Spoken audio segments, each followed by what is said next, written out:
Yep, we're on. We're on. Welcome, Lewis Holland. Episode 8 of... How you doing, buddy?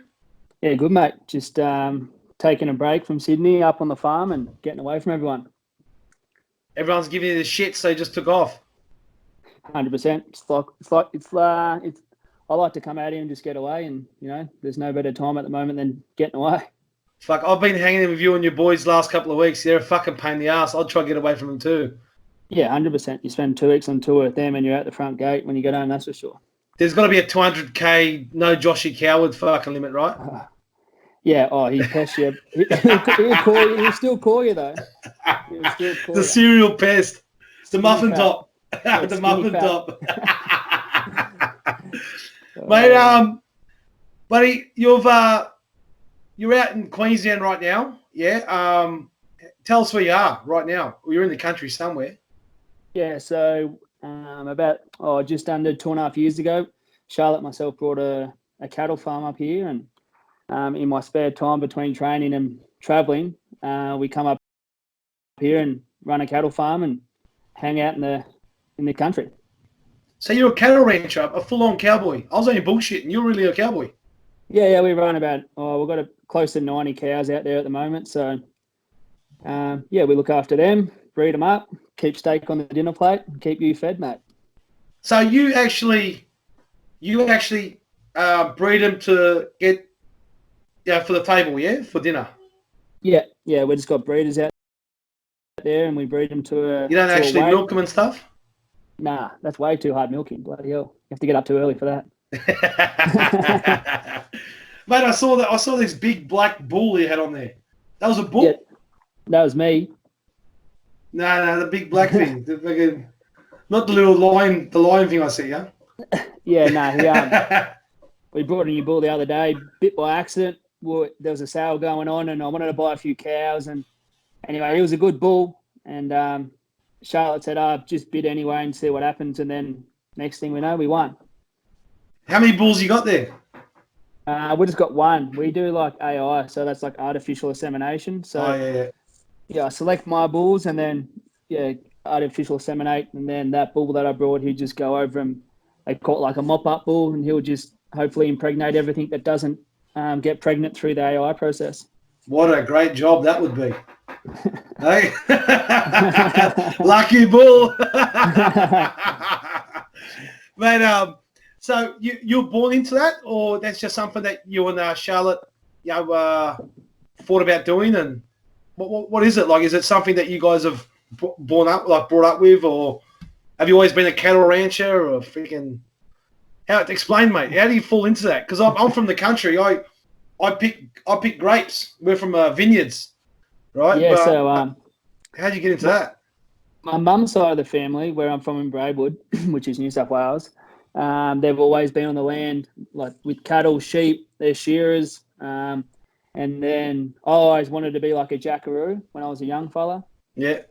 And anyway, ended up down the lines of playing footy, which is a bit on the other side. But just kind of always had a love for the land and animals and cattle, and just like the lifestyle, the people that it involves, and getting away from the hustle and bustle of the city life. And then Charlotte's old man was actually looking for a place, like a hobby farm kind of thing, so they could get out of the city. And I said, well, why don't we actually buy a decent place so we can run some cattle and get an income, and it can be a little bit of an income for when we finish playing footy, and hopefully just keep growing it as we go.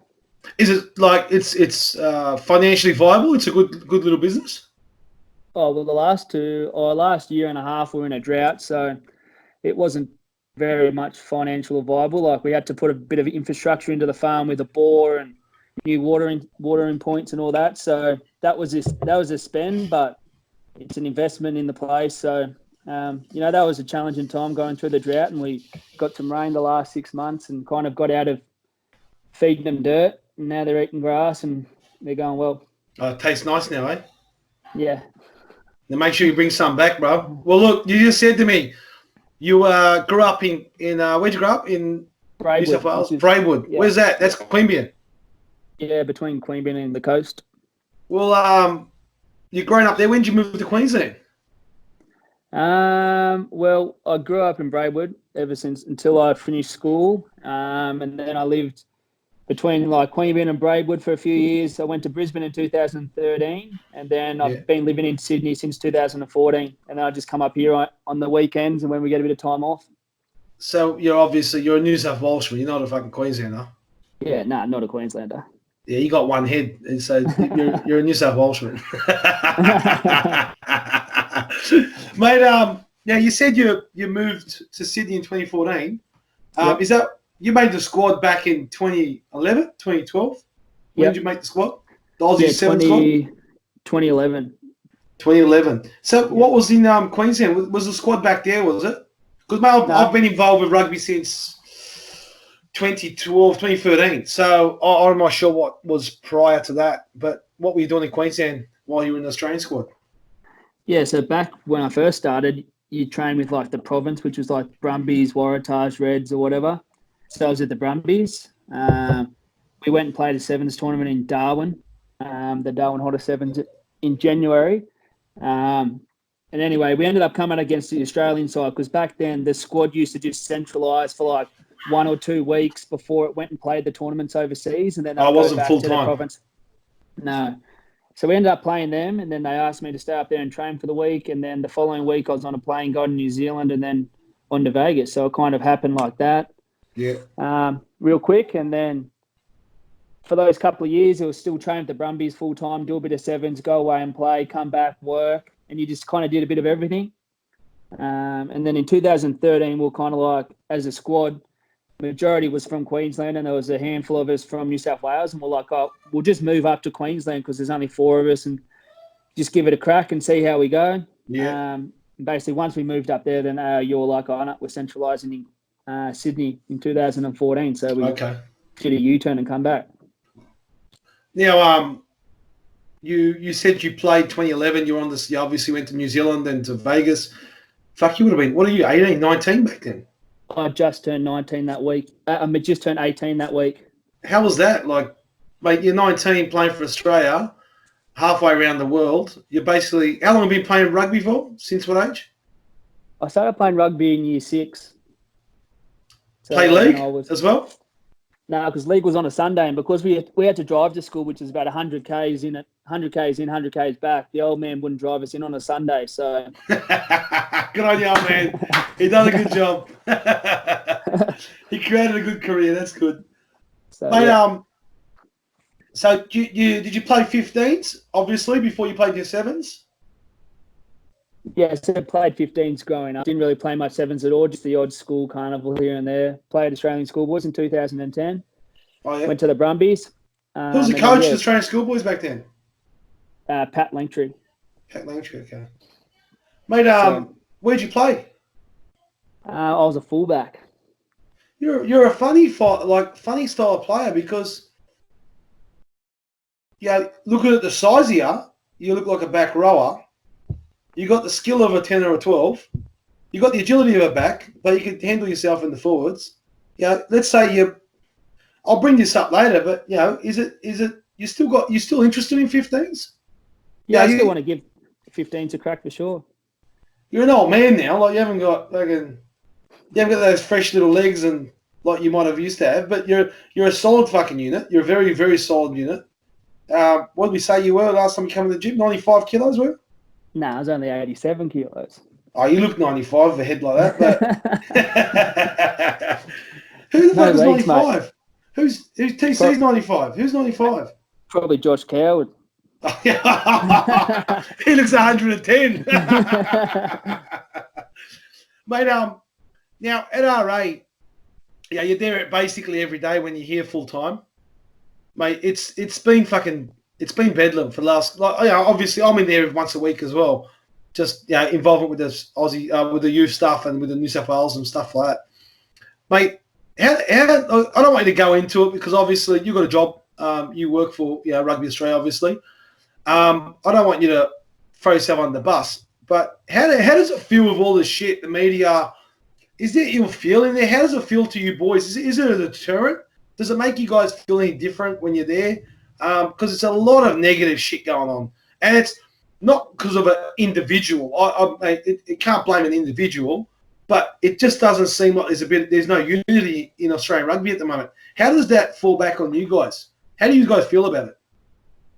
Yeah, I think it's hard to definitely put your finger on what it is, but I think when you don't have success, everyone looks for a different answer when sometimes the answer is just doing what you're doing.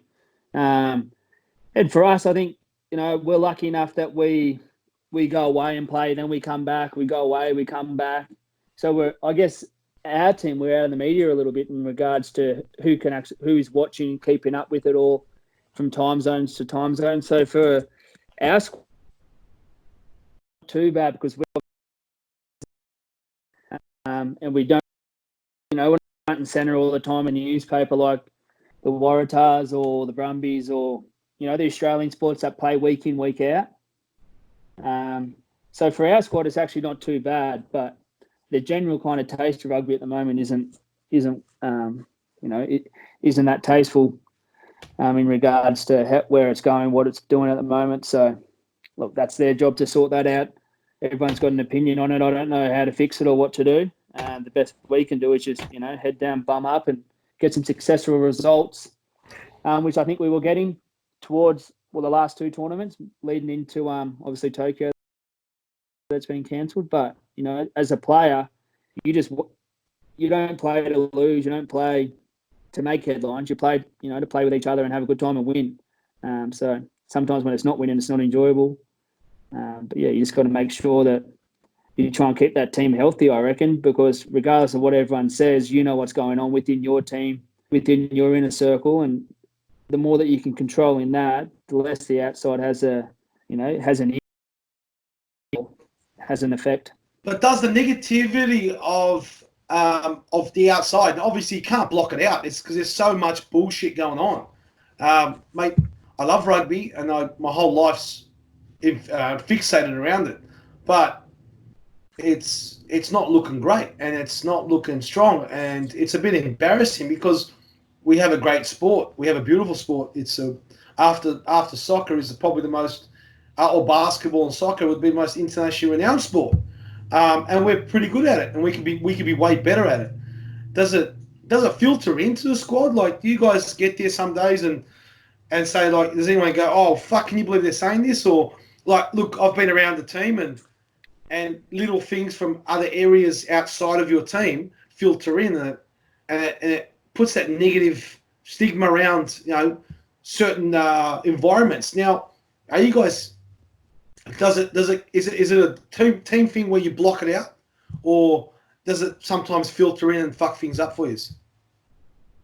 Yeah, I think it's more just as a team, what you're doing and how you're, progressing at training and whatnot. If there's toxic, like if the team's toxic, you're gonna know that the team's toxic, and you're probably just gonna accept those comments. But when it's not toxic and you think that you're on the right path and you're doing the right things, whether or not results are going your way, I think that's where you just have that inner belief within yourself as first and foremost, but then as a collective and a unit, that whatever anyone else's opinion are, if they're not here day to day, seeing what you're doing, seeing what you're producing, yes, you might not necessarily get the outcome, but you can gain positivity out of that. I think where the negativity and the downside is if your team is, if you're feeling like your team is toxic or something's not working and everyone's arguing with everyone and shit's hitting the fan, well, then you're probably just going to accept that shit's going to hit the fan, and you're not going to try and do anything, or you're just going to turn up and do your job and go home, and that's it. It seems like your boys have, like, look, I was there. I give you a hand. I was your glorified jockstrap holder 2019 Sydney Sevens, and I did it again this year. So I get to see that inside feeling with the boys, and I thought this season more than last, you guys have something good going on mentally. When you look back at the results, USA gives a touch up at Sydney. Obviously, last two tournaments you've paid them back, but as I said to one of the boys, someone was a little bit upset. I couldn't. Oh, it might have been one of the coaching staff. They were upset, and I said, mate, you got to understand that game was in the balance till there was one mistake. it was one mistake. You've actually got something good going on. Your team has got a good little aura around it. Everyone feels good. It seems like everyone's on the same page. It seems like everyone gets along. This at the moment, it's I thought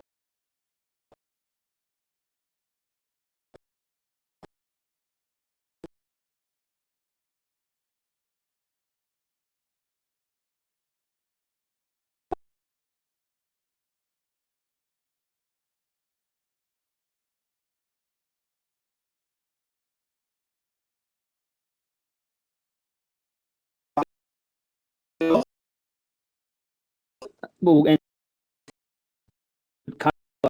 last year was a bit of us were up and down. The year before, where we won Sydney, we had a good couple of back-to-back tournaments, and I thought we were trending well, and I think we're trending well at the moment with the last two tournaments. And then, like you said, with a few of those games that we're losing, like there's one thing in it, and then that team just is able to control a moment or control a play for a passage, and then you can't really win sevens. You run out of fucking time, and your ass is hanging out. But in saying that, we've been doing that to teams. Like, the USA spanked us, but then we spanked the USA and got, So there is that, and our team is producing those performances that we're not just getting through. We're actually putting a good result on teams. So, like, you look at that, you do your KPIs and your stats or whatever, however you're measuring if that team and your performance is acceptable on the standard that you agreed to. And then you just try and keep getting better while enjoying it. And I think that at the moment we are enjoying it, and we are enjoying the hard time. And when your ass is hanging out, and you can just keep going. And then on to Rio. It was kind of surreal in a way, I guess. We went over there. We're in Portobello for 2 weeks prior to the games, which is just up the coast a bit. We were in there and just had a training camp, which was pretty low key. Like, it wasn't too much of let the cat out of the bag. It was more just keep moving, keep training, keeping a lid on things. And then the girls were obviously the first few days and, did an amazing job and got a gold medal. So I don't know if that kind of fucking shocked everyone and we're like, shit, fucking we're on here and we need to live up to that expectation. Or just that little bit of added pressure, I'm not sure. But with the Olympics as well, it's 12 teams. It's basically a knockout. Like, if you lose one game, you're fucking out the back. So we come unstuck against France, and then we had South Africa. It was a do or die game. So basically, like, the top 8 go up and play 8, 4th, likewise. So we had South Africa, and we actually beat South Africa. And then the way that pool works is just off for and against some points. And then the next morning we played South Africa again. And then once you lose that one, you're fucking out the back. That was in the quarters, yeah?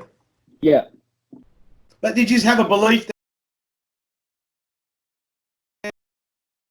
Without a doubt, I thought we were going to fucking win. Like, the positive year, just the team that was selected had been playing for, a number of seasons together. Everyone knew each other. There was a good balance. Like, if you generally I generally believed at the start in that week in Portobello, like, we're fucking winning this. Like, there was no doubt or nothing. And it was just fucking utter disappointment when, we lost that game against France. And this is what seven's like. We lost that game against France and beat South Africa. If we win that game, and I'm not saying any game's easy, but then instead of going down that track, you end up going across and playing Japan and going down the other side of the draw. So Japan beat New Zealand and ended up, in that.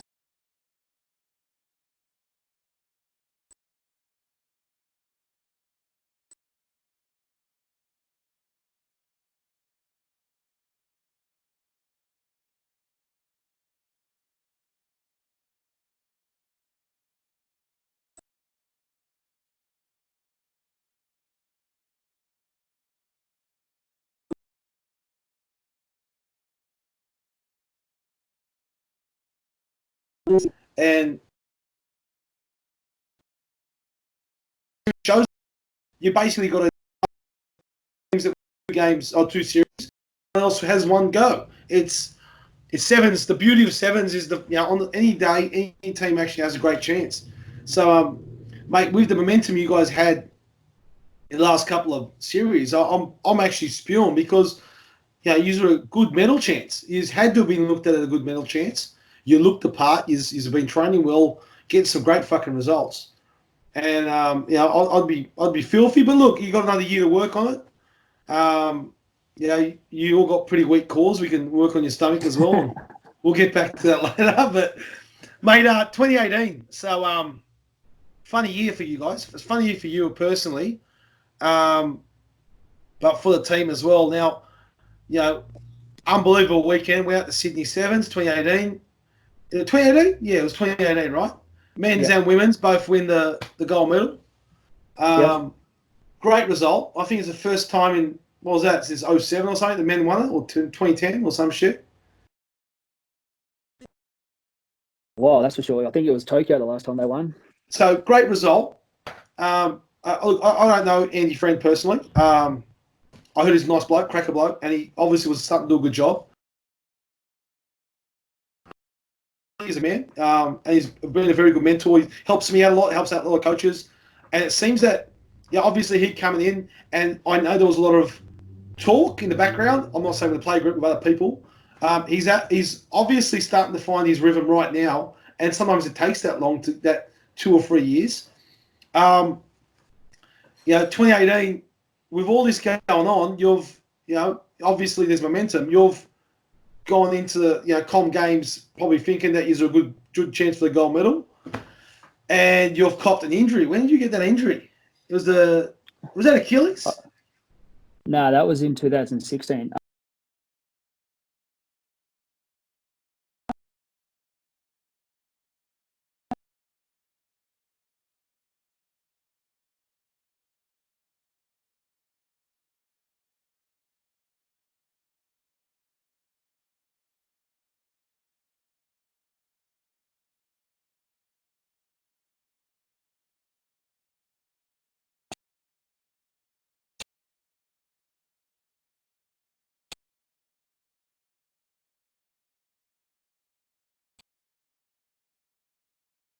I hadn't put the work in. So,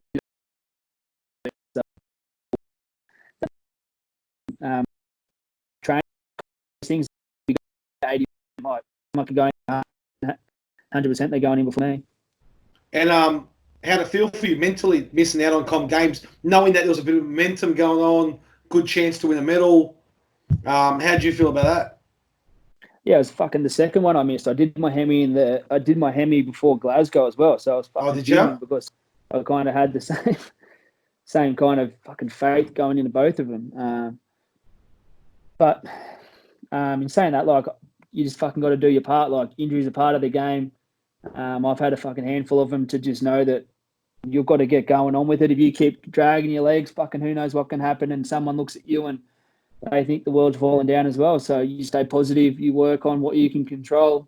If your time comes and I could get back for it, I gave myself every chance. The same for Glasgow. I was probably literally fucking a week or week and a half out from being back at full training and training with the squad. But it was just, that you're in that high risk because I'd done a few hemis as a young fella when I used to be fucking quick as hell. What happened? I fucking lost my ass, lost my calves. Well, I never had any set of them, so I just lost everything. Nah.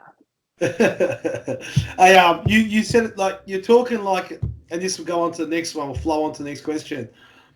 You're very experienced. You're talking like a leader. You are a leader. You are a person that lets your actions speak louder than your words. You lead by example on the field. You can see that when you watch just how physical you are and how hard you work and how many freaking 14-minute games you play, right? But, you were the captain post Com Games, yeah? Is it post Com Games? So when was it? When was that? After I think it was EJ was still playing, so it was just before I think when I snapped my Achilles, I was just about to become captain, and then I became like they called it a club captain. Yeah. Through that period, so yeah, it was 2017. Well, recently Moose has been announced as the captain. Again, I know there's no ill feeling there because I've spoken to a couple of players. Just been around you, you're the kind of guy, and you know that your actions speak louder than your words. And sometimes the on-field captain has to be the person that speaks a little better and talks to the referee and blah blah blah. How did that make you feel, man? Like, not obviously towards Moose, and he's fucking great job. Nick Maloof is good captain, doing awesome, and I know you're not the kind of guy to hold grudges and shit like that. It's just not in you. But did it make you feel like, oh shit, the weight's off my shoulders? I can concentrate on my game, or fuck, I've got to prove something now because that I wasn't. Was this a mutual decision, or was it something that you sat down and got told, or? It was a bit of both. Sat down with Walsh on a couple of occasions and just, had a yarn in regards to how I was going, because obviously I wasn't playing that well. I wasn't playing bad, but I wasn't playing well. You kind of go through those periods.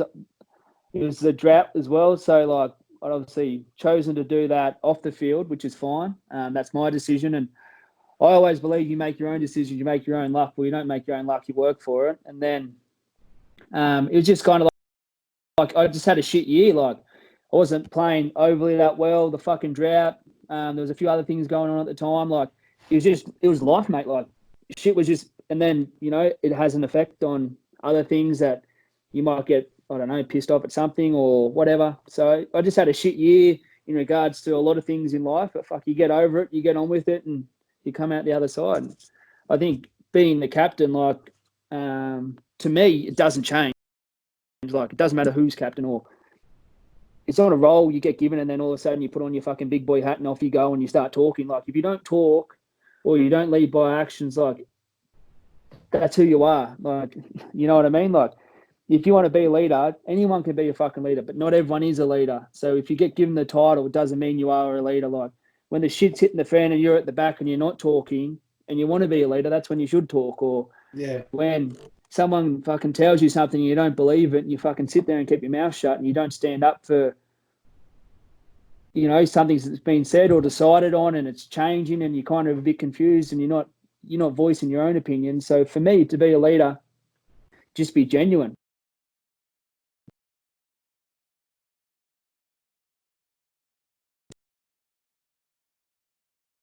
What the team believes in, or you have to be adaptable. Sometimes you have to change your language around, certain drills at training compared to games or compared to different situations or people's personal, traits or personalities, how they like to be spoken to. But then sometimes in the fucking heat of the battle, sometimes you just got to speak the way you speak because that's who you are. Like you can't run around and make sure everyone's all right and pat them on the back. So for me, being the captain, there was no difference if I was the captain or not. I believe that if you do you, then that's all you can control in life, and that's all you have to please is yourself. The day you think you're letting yourself down, you're fucking letting yourself down. Well, to be honest, it seems nothing has changed really since last year. Like Moose has got a high role and he's fucking doing a great job too. He's awesome. But, you're still the same person. You're still saying exactly the same things.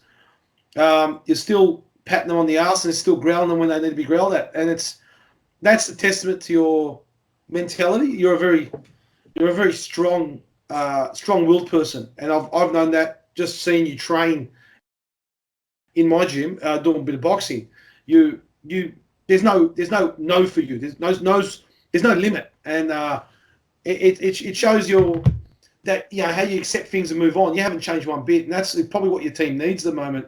Is you got a lot of youth, a massive squad, and a lot of younger boys coming through with some freaking great talent, but they need more old heads like yourselves just to keep these boys under, teach them the right way, give them make them feel the ropes the right way, and put them in the right direction. So you've done really well there, man. Like I personally would get the shits and would have told Walshy, I would have threw my towel in and said, "Fuck off, Walshy."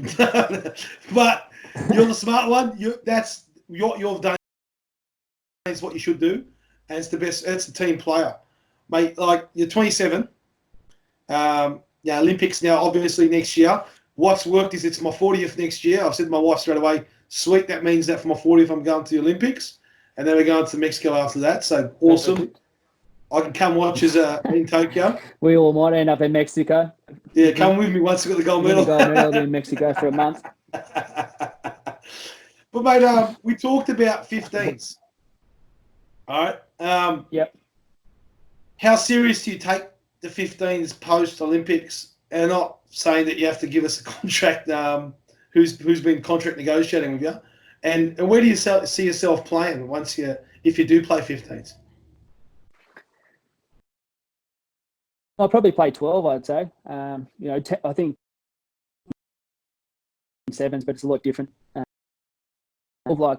feel like I can still ball play a little bit. You get a little bit more freedom depending on who your 10 is. I don't mind the physical side of things. So if I did go back to 15s, I'd probably look to go to 12. I don't have the wheels probably to get into to go back to fullback and play the way that I used to play fucking 10 years ago.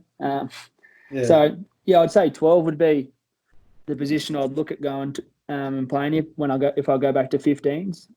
But the reason I haven't gone back to 15s is I'd have a couple of good years and they'll be like, yep, sweet, I'm going to go play 15s, and then I'll get fucking injured, and then you're like, oh fuck. Then you kind of I had a little bit of a gut feeling, like I always go off my gut, and it's like, no, fucking stay. You've been injured for a year. You actually stay here and fucking do what's right. Like, make sure you leave on good terms. Then got injured again, and then so I don't have any regret. I love fucking playing sevens because, yeah, it's still rugby, but it's also like your personal battles that are going on while you're playing. They're not. I'm not they're not dissimilar to 15s, but like you're always one-on-one. You're a little bit more individual. There's a lot more effort involved where you have to fill a space. So like you're always just playing on your own mind and beating yourself, and trying to beat that voice in the back of the head that's telling you to fucking pull up or don't get there or. So that challenge of sevens I love. But you said about sevens, a lot of injuries, right? So you're not injury prone. Sevens is a game of injuries. You do get. I don't know any player that plays it that's not freaking injured every couple. Any top end player that plays, it's not got a niggle here and there every couple of months.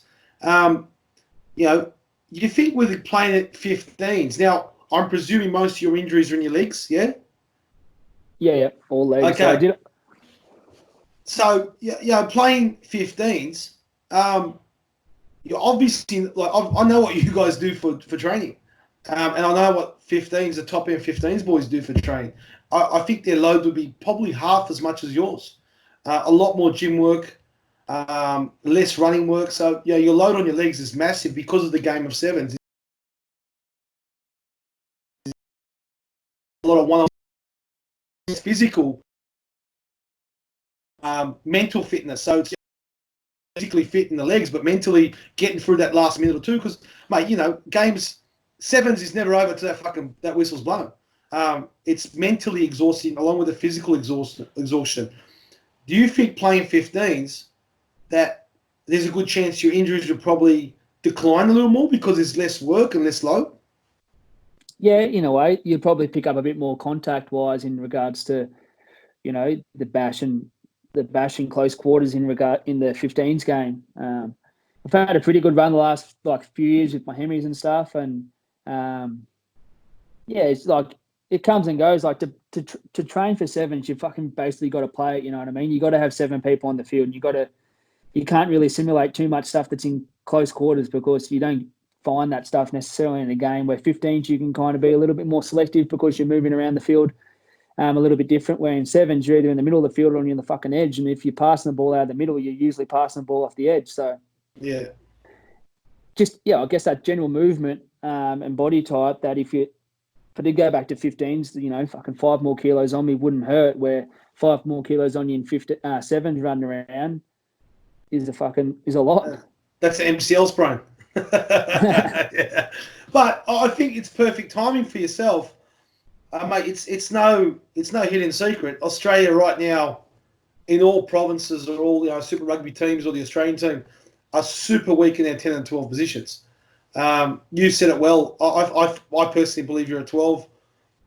You do have that second 5'8" ability where you can kick if you need. Your passing game's on par, but you also, as a forward in you play 10, but you could always slot into a scrum in your in sevens. You're a strong man. You're physically capable.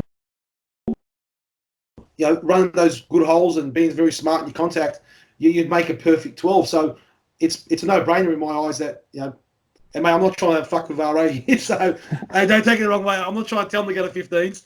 If you want him for sevens, you just give him more money. But you know, it's a no-brainer. Plus, I just said money. You know, there's a lot more money in 15s than there is in sevens, and you know, you're moving to the next stage of your life, mate. You recently got engaged to Charlotte, and congratulations. Yep, she's all over. You're finished. Commiserations. You're all finished. And as I said to you in the car that day, like, are you concussed? And you go, what do you mean, mate? I'm concussed from what? I said, but you just got engaged a couple of weeks ago. Some silly decisions, but mate, you'll love it in the end. But you got to learn. It's look, mate. It's you know, you got the next stage of your life coming up, and it's not just rugby. It's kids and family, and mate, you're talking about playing second division in France makes probably more money than what you guys would at Aussie sevens, and it's got to be a realistic goal that you're looking towards 15s, and physically, how much can you you know, not everyone's Chucky where they can keep playing until they're 39, 40, 45. How old's Chucky? 45. I think he was 45 last year. 47. He looks fucking 50. But not everyone. He fucking started playing when he was 35, I think, so he must be 50. But he, you know, like it's very taxing. Sevens is a taxing game. It's a beautiful game. It's taxing on your body, and there's only so much you can take. So you know, realistically, the 15s agenda is probably right up there with you. Yeah. Yeah, definitely something I want to explore and have a go at. Like, fuck, the last time I played 15s was under 20s World Cup. So, and I was a year young, so that was fucking 8 years ago. Oh, it's piss easy when you played all these sevens, man. It's piss easy for you. But look, mate, as I said previously, you've been boxing in my gym a bit and getting a bit of fitness done, just a bit of cross training. Yep. Mate, to the viewers, he's fucking half decent. He's actually not a bad boxer. I wish I could say the same about Moz and Joshy Coward, but Moz can't reach the heavy back. No, Moz is really good when he steps on the step ladder. He's really good on the tag, but mate, you ever thought about having a crack? Like you actually got one of the best engines I've trained. You're very similar to Luke O'Donnell. You just keep going. There's no quit with you. There's no stop button. It's you just do what you're told. It's probably the strongest thing about boxing. The most important thing is the engine. Would you think about getting punched in the head for a living, or? Oh yeah, like we spoke about that. If I can give it a go and see where it ends up, like I like challenging myself. I like that little fucking bird in the back telling you to stop and then you defeating it, because you know that's you succeeding yourself, rather than someone else telling you what to do. I think you can always see someone that, you know, loses their battle with themselves before, or tries to duck around a corner, or tries to do something before, you know, the coach or someone picks it up. So like that side of the things is just totally different when you fucking can't pick your hands up, or, you know, you basically got you're against yourself, but you're against someone else. So I think that's what my mind likes to do. Well, the positive is you've got a pretty face. Now you're basically locked in Charlotte. She can't leave you once you get ugly, so it's all right. So you've done the smart thing. Right. But, mate, I've got some viewer questions for you, right? A couple of people have sent some emails or sent some, what do you call it, private messages. First one is, do you believe you guys at the Australian team are genuine contenders for the gold at Tokyo? And also, who's the biggest threat there? Who do you believe would be the biggest threat? Yeah, I generally believe we're a red hot shot. Like if you go off the back of, and the thing is, like, you know what, you've been around sevens. People have been around sevens. If you look at tournaments where we necessarily haven't priced or placed well, like I look at Cape Town, like we had a fucking shit tournament. If you look at where we came on a leading standing board, like it was fucking shit. But then if you look at the games, like that whole week we spoke about our half defence, and then we played Ireland. We lost by 2 points. They scored 3 tries, and it's because our fucking halfback didn't stay on halfback, and they ran straight up the ruck and scored. Yeah. And then we come up and there was who was the other game? And then we smoked Samoa, and then we played Canada. Then we played Canada, I think it was, and then fucking that was just a shit game. But I look at that and go, look, we had those games there that we talked about. So individually, we fucking let yourself down in the team because we've been working on that. That was the frustrating part. And then where we ended up. But like, if you win that game, you're all of a sudden in the top 8, and then you're not really talking about. So like, that's what I mean. When you're in that inner circle and you know, like, yeah, the result from the outside looks at it and fucking everyone throws their 2 cents in it. But when you're actually in there and you look at it and go, yep, it's 1 or 2 moments. We talked about it. That was shit house from you and you, or what the fuck we talked about that all week.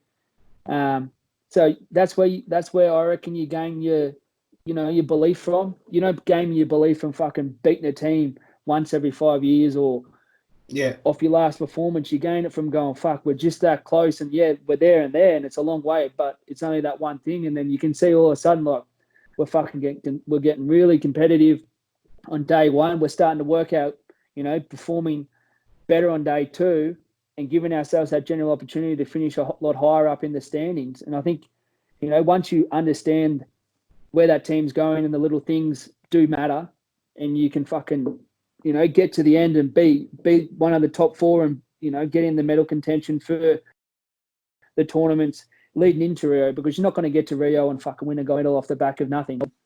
So I think, generally I fucking believe we're a red hot shot at getting to there. Our biggest target would be New Zealand. I think just the mentality that when Australia plays New Zealand, I don't know what it is, New Zealand just seem to have the upper edge or something. And then the last couple of times have been really close, but we just, lapse in 1 or 2 areas, and then that's all it is. But I generally think that, yes, the team can fucking succeed and get a gold medal. And, if we beat New Zealand, we've played them a few times and fucking been, a bee's dick off it, that, we learn from those mistakes. We gain, you're not going to gain, I guess, confidence because you haven't won, but gain confidence in what you did to get you in positions like win that final when we're down to fucking 5 men at one stage, and I threw a fucking shit ass pass that could have, get to 1 instead of 2, but it's just what it is. Like, to get into that moment, we fucking went through a lot of work with 5 men on the field. We didn't have a right to necessarily get there in the end. We had the opportunity and I fucked it up and put your hand up. But look, my part of my game is I back my pass in. I shouldn't have thrown it probably that longer. I thought a defender was going to do that. I was fucking fatigued, 14 minutes. Like, stand by your decisions. Like, what else did you do in that game to get you to that position? Because if you look at the end of it and you don't look at the start of it, you don't fucking get to the end. So however you got there, you got to make sure you dissect that. And if there's positives in that, take them out. Don't just focus on the last bit. Yeah. It's you said it well. You guys are, and as I said previously, you're in the mix. You're as good as everyone else. It's a shit decision 6 minutes in when the game's in the balance. That's normally decision-making processes and making the wrong decisions normally are either nerves or conditioning, and that comes with time. You can always fix that with more experience and more time. And you can see coming into the last 2 series, you guys are making those better decisions. You make against USA in Sydney and against New Zealand. The first half, you were in it. You were right in it. You had a good chance of beating them. And it was just one bad decision would then accumulate and cluster into 10 bad decisions, and you lose by 30. And that's all it was. I genuinely believe you got a chance, a real good chance. But yeah, it's you're talking about an outfit like New Zealand. They when they play Australia, they're just a different. And in any sport, New Zealand are one of the greatest rivalries in world sports. They just hate us. Well, they love us, but they hate us. My wife's a Kiwi, so I know how the culture works. And they always seem to rise for the game against Australia. And hopefully in the Olympics, we can play them in the final and beat them and get the gold. Mate, the next question was, what's the big challenges you faced after snapping your Achilles in 2016? So, like, the big challenge was like, well, fuck, I snapped my Achilles, and it was just like a gunshot. touch football. I thought someone ankle tapped me, so I was going to turn around and give an serve in for fucking ankle tapping, and it was just me on my lonesome. And I was like, oh, this is fucking a bit bizarre. And I was fucking fit. I was like probably one of the fittest I've been, like genuinely fit and healthy. Nothing else was going on. Anyway, I snapped that, and I don't know. I've never had really a major injury. I've had a few like tweaks in my hemi, but nothing really that has caused to go and have surgery. Wasn't painful one bit. Just a fucking loud bang. Put me in a moon boot. I went home I was planning on going home that weekend to go fucking pigging and get on the beers with a few mates that I hadn't seen. Yeah. So I put myself in a moon boot and went home, went shooting, went pigging, and fucking drunk a carton of piss and rocked up to Sydney on Monday and got a thing stitched back together. But then the hardest thing was just fucking learn to walk again. Like, you're literally telling your mind to do a calf raise or to get up on your toes. And look, I don't have calves as it is, but like you're telling your foot to do something, it just doesn't want to do it.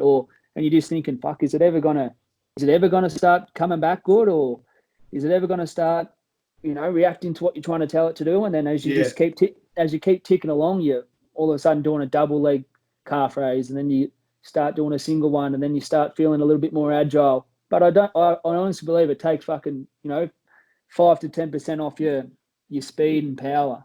Like, you don't necessarily always feel like it doesn't feel like it's back to 100%, but I don't think it's ever going to feel like it's back to 100%. Yeah. So I think, the biggest challenge was just like, you're just sitting there doubting yourself the whole time. Like, is this going to fucking work? And I think at that, like back in the day when you heard about like a snapped Achilles, it's like you didn't, I don't know if many people like back in the day didn't, but there wasn't much like, there probably still isn't now. There is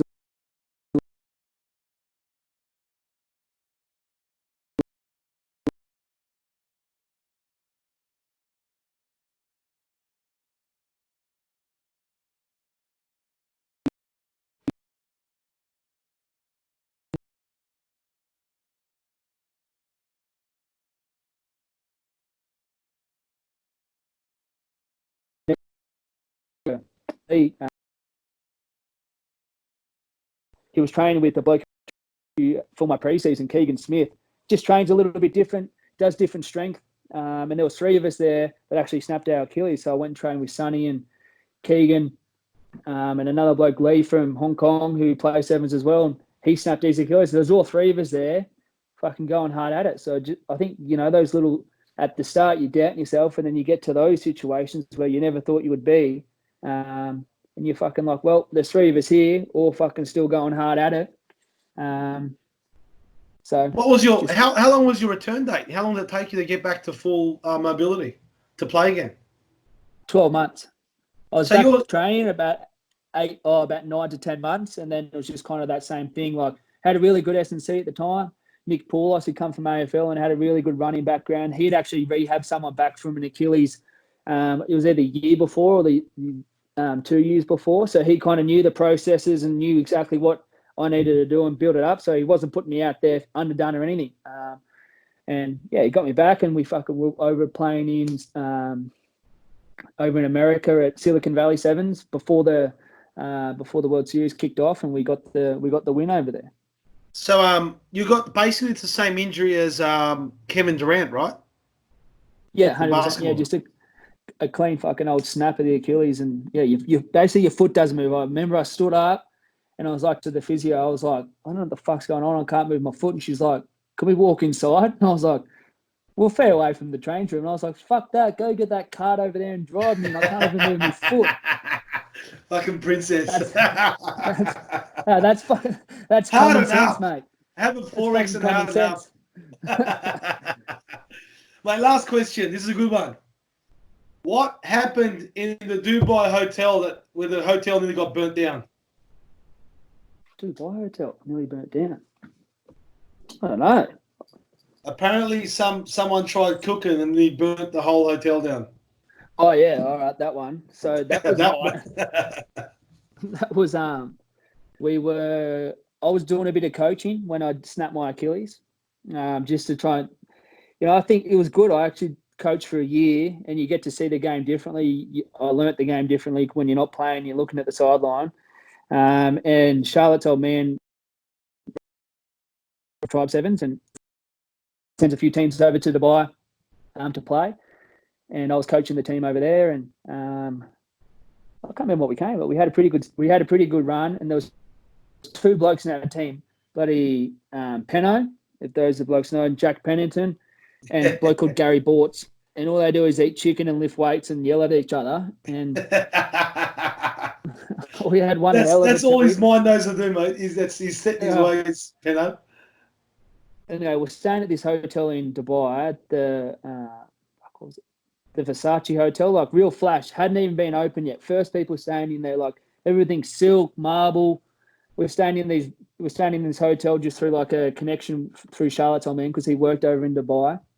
Yeah. They're like $5,000 a night fucking things. Anyway, Penno and that we went and had a hell of a night on the last night, as you usually do. As you do.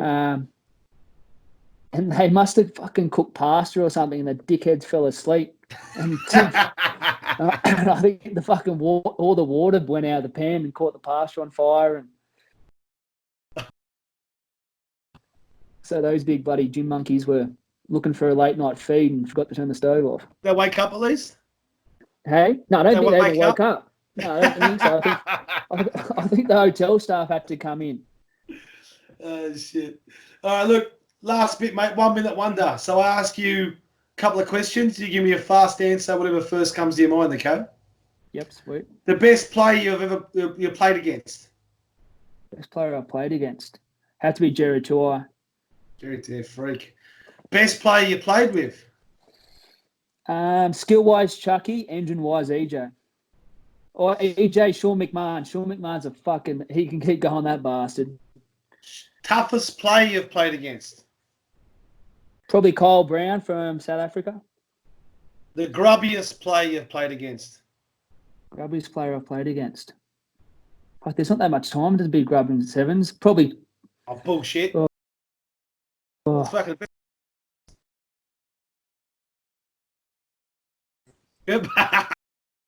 Fucking New Zealanders. The player you would hate to punch on with? Oh, mate, I don't see many fisticuffs in sevens, but I have to ask. Oh, probably someone with a bit of weight. Probably one of the big neck. He would know his way around a bar fight. I reckon he would too. Mate, you don't have to answer this, but most people do. Most overrated player you've played against? Chucky Stannard. Oh, for sure. I was going to say this. Mate, we're going to a bit of fun. Who wins, Tim Zhu or Jeff Horn? Tim Zhu. Ooh, you're in Queensland, buddy. Don't be saying that too quick. Who wins? Find me out here, mate. I don't know if anyone can find you out there. Who wins, Tyson Fury or AJ? Well, I hope AJ, because I'm a big fan of AJ. Oh, really? Fucking Fury's the best, mate. You're the first person Fury... to actually pick AJ. Yeah, I just like I don't know. He's just fucking. I don't know. I think he's cool. I hope he wins. He's tall, dark, and handsome. Just say that. Yeah, he is. Yeah. Last question. Who wins, takedown or striker? Striker. Yes, my man. That's all I wanted to hear. Thanks so much, brother. Louis, legend for coming on. Sorry I took up an hour of your time. Yeah, mate, I got back to build me chicken coop. Mate, I'll see you in the... Hopefully when this isolation's off, eh? Sounds good, mate. Take care, brother. Thank you so much. All the best, buddy. Thank you, brother. Be good.